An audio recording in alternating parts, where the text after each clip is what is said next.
Prvo da čujemo tebe. Da. Nisi preuspuhana. Kako si zadovoljna svojim nastupom? Šta je bio najveći izazov i to? Pa moram priznati da je bilo puno teže odraditi Sevu. Nije lako Sevi, nije lako Sevi. Nije, ko je rekao da je lako Sevi? Lakše ti je bio Bebeka odraditi? Pa lakše mi je bilo uživiti se u Bebeka. Ono kad dobiješ brkove, gotovo je, više nema žene Ovo si Bebek. Što je Bebek bez brkova? Idemo po redu. Gorane, što bi tebe pitali? Jesi zadovoljan dubinom dekolta? Bilo sve jako, jako dobro, hvala ti.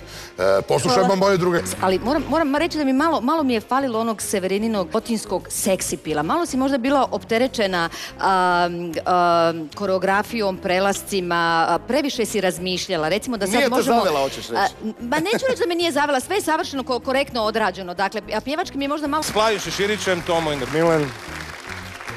Tako je, ali u svakom slučaju to je veliki napredak. Too much i onda sam nekako tu vagala. Da li ovak centimetar dolje i centimetar više? Ali to se...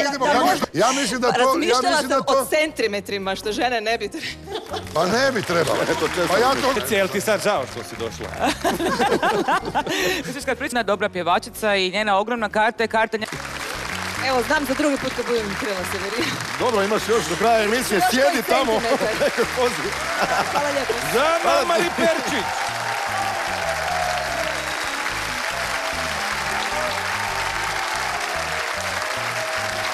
Još jedna Severina, dolazi nam nešto kasnije.